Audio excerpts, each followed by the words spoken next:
Let's also talk about the Super Eagles of Nigeria with the hashtag Super Eagles. Yes, you know the story. They didn't qualify for the Cup of Nations, but the Nigeria Football Federation, they've gotten to work. They're trying to make good use of the space, and they've played a friendly game with Mali. They won that one today. They'll be playing Luxembourg. Let's talk about the Super Eagles of Nigeria. What do you think the technical crew can do with this game? What you want to see? It's not really a game that is so important, but it's a friendly game. And Celia says they can learn one or two things, get some blending as they prepare for the 2018 FIFA World Cup qualifiers. Talk to us also, making use of the hashtag Super Eagles. So much to talk about, so let's come back to that crucial one. Is it a tricky group, the Flamingos, for the World Cup? Is it a tricky group, or you think we're just trying to make them uneasy or just make them stay focused so that when the competition starts, they will not take anything for granted? We want you to be part of the discussion now. I'll throw the baton to Cecilia. We say it's a tricky group with a question mark, but I think we were all seeing with the Flamingos in Africa. If they take that to the world stage, it shouldn't be any worry for them. Yeah, it's easier in Africa because it's Africa, but at the world stage is different. I mean, when you have a country like Japan as defending champions, remember they won the last one, and you have countries like Korea Republic also winning this tournament, it tells you that these guys are actually doing something we are not doing. Fine, in Africa, we can be champions, we win whatever we want to win. But when at the big stage, you really can't bring that A game. It's difficult. Why? Because the difference is these players, they start preparations on time, but we don't. I mean, we just pick players in months to the time and expect them to go there and do the magic, simply because in Africa they were brilliant. Rasheedat Ajibade, we talked about the Women's League, didn't start until 21st of last month. So you're looking at that, you're looking at a situation whereby how do you actually consolidate on what you've been doing so far? It's difficult, you know. Sometimes you see some players who were in the last edition, you see them again in the next edition and all that. You're asking yourself, where are the girls? So how do you put them together when you just call them to camp a month at a time? Well, I think Nigerian Football Federation may have sent this group.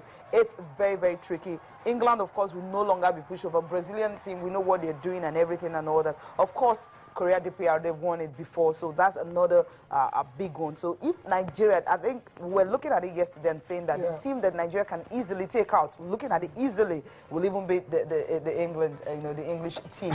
Well, looking at Brazil, Korea DPR, I mean, right now, the way, if you see the players, the way they train and all that, the other time we talked about is a cover coaching course and everything. That's what they're doing. They're imbibing it. They're picking kids, girls from the age of 7, 8, 9. They're training all of them, putting them together. At the time they're 17, you see them already playing good football. Japan, I mean, most of the players in Japan, about 15 of them were actually picked from that course. Imagine those players having been together, being able to understand what it is, and at the end of the day went ahead to win the Under-17 World Cup. So it shows that, well, these countries are really way far ahead of Nigeria. So early preparations is definitely going to help if we can get out of that group. Of course. And playing in Africa, it's easy. There's no doubt about it. I mean, we just saw pictures of how they beat South Africa, to qualify for the World Cup. But then on the world stage, different, totally different. And they'll be playing against serious opposition. And the first match is against Brazil, October the 1st. So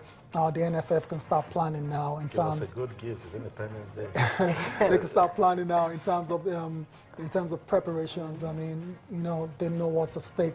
Definitely, they haven't won this competition before, even though they've qualified ever since the competition started. So they should be looking, to doing better in this particular competition. So preparation surely has to start in earnest, and perhaps Bala and Q, can get his team together and get a winning team before it starts. September 30th, that's when it starts. Nigeria's first game, talk about it, October 1st. Against Brazil. So that will be a very tough one. This is May 31st. June 1st, you just have June, July, August to actually prepare. Yes. So, I mean, don't bring, if whatever friendlies they want to organize, it shouldn't be like only against boys. Fine, they can play against boys for stamina, strength, and everything. But sometimes you have to get 1 or 2 grade A friendlies like you're doing for the Super Eagles. And no, I mean, money is difficult. But somehow, Nigeria is a top team when it comes to female football. So you can definitely have countries who really want to play friendlies. But the only thing is, you just have to start it on time. They qualified long time ago. I was even thinking before now, before the draw. You understand, we could have a plan and know this is what we want to achieve at a particular time. But we still don't have that. But with this draw, I think is definitely some people really want to get to work. Remember, it's going to be 2 tournaments, right? The Under-20 also. That is also coming, and the girls have qualified for that one. So I think it's a whole lot of job for Nigerian Football Federation. I agree with you, Cecilia. And over to the Nigerian Football Federation, Tayo. Cecilia just talked about balance. When these ladies have important competitions, we should ensure that they get adequate preparations. Because, I mean, don't give people ready-made excuses so that when they don't do well, they say, you know why we didn't do well. Get them proper friendly games now. Come on, go talk to Ghana. Ghana is also part of this competition. Exactly. Cameroon is just here. Go talk to Cameroon. See ways that they can play, friendly games so we can watch the team. We can have proper assessment of the team, know where to play. And in fact, let the public know the names of the players. Let them know the team, properly, because that would really help in terms of supporting the team. Rashida Ajibade is the poster girl of the team, and that's because we know she has played at a senior level.